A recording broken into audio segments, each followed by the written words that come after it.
નમસ્કાર બીએલઓ મિત્રો, આજે હોમ ટુ હોમનો છેલ્લો દિવસ છે અને રોજ નવા મતદારોના નામો એક્ચ્યુઅલ વેરિફિકેશનમાં આવ્યા કરતા હશે અને તમે રોજ એને વેરિફિકેશન કરતા હશો।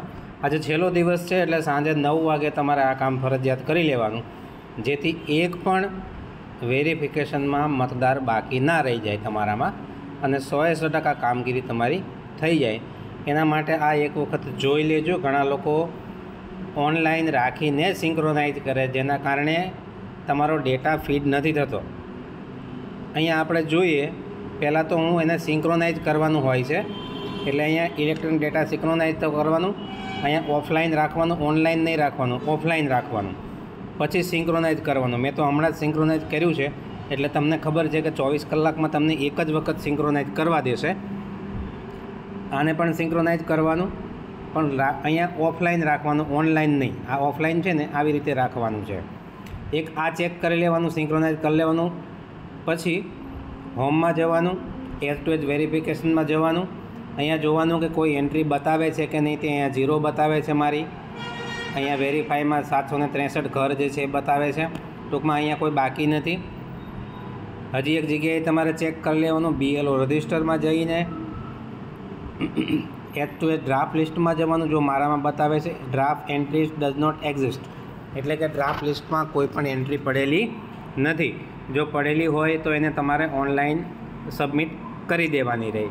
સબમિટ કેમ કરવાની એ તમને ખ્યાલ જ છે બધાને, એટલે એ પ્રમાણે તમારે 3 બાબતો ખાસ જોઈ અને આજે ચેક કરી લેવાની। અત્યારે પણ ચેક કરી શકો અને મહેરબાની કરીને જે તમે તમારા ગ્રુપોમાં સ્ક્રીનશોટ મૂકો છો એ કમસે કમ જોઈને તો મૂકો, કારણ કે સિંક્રોનાઇઝેશન જે છે લાસ્ટ ટાઈમ તમે 9 તારીખે કર્યું હોય તો આમાં 9 તારીખ ચોખ્ખી દેખાય અમને, એટલે 10 તારીખે, આજે 10 તારીખ છે તો 10 તારીખ એમાં આવવી જોઈએ, અથવા તો સિંક્રોનાઇઝ તમે કરો એ પહેલાં તમે આ બધા ડેટાને ચેક કરી લો, એટલે કોઈ વસ્તુ બાકી ના હોય એ તમને ખ્યાલ આવી જાય। કંઈ પ્રશ્ન હોય તો તમે આમાં કોમેન્ટ કરી શકો છો અને વ્યવસ્થિત જોઈને, આજે છેલ્લો દિવસ છે એટલે જો ફોર્મ ના ભરાતા હોય, બીજી એક વસ્તુ ખાસ કહેવાની કે ઘણી વખત તમે ઓનલાઈન વેરિફિકેશન કરો છો, એમાં કોઈ મરણ માલુમ પડે છે અથવા તો તમને કોઈ સ્થળાંતર માલુમ પડે છે અને તમે એનું વેરિફિકેશન કરો છો ત્યારે તમે ત્યાં ડેથ ટીક કરો છો અથવા તો તમે એને શિફ્ટેડ બતાવો છો અને બાજુમાં ફોર્મ નંબર 7 અથવા તો 8 ખુલે છે, તો જો ફોર્મ એક લિંક મારફતે ન ભરાઈ શકતા હોય ટેકનિકલ એરરને કારણે, તો એને રહેવા દો। એ જે તમે શિફ્ટેડ અને ડેથ બતાવી દીધું, ટીક મારીને બતાવી દીધું, બાજુમાં ફોર્મ ખુલ્યું, એ ફોર્મ નહીં ભરો, એનાથી નીચેનું ઓપ્શન જે આવતું હોય સેમ કરીને જવા દો અને એનું વેરિફિકેશન પતાવી નાખો।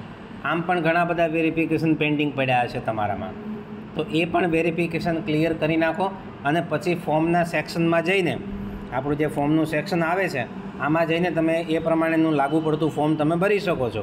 એટલે જરૂરી નથી કે ડાયરેક્ટ લિંક ઉપર જઈને જ ફોર્મ ભરી શકાય, તમે એને ડેથ કે શિફ્ટેડ બતાવી અને જો લિંક મારફતે ન ભરાતું હોય તો તમે એવી રીતે વ્યવસ્થિત તમારી બીએલઓ એપમાં પણ એને અલગથી ફોર્મ ભરીને એ વ્યક્તિનું નામ જે તે જગ્યાએ અથવા તો કમી કરી શકો છો। આ કેટલીક બાબતો હતી જે તમારે જોવાની હતી, ખાસ આજે જોઈ લેજો। આજે છેલ્લો દિવસ છે એટલે, અને 100% બધા પહોંચી જાય, અને કંઈ પણ પ્રશ્ન હોય તો તમે આમાં કમેન્ટ કરી શકો છો। ધન્યવાદ। જય જય ગરવી ગુજરાત।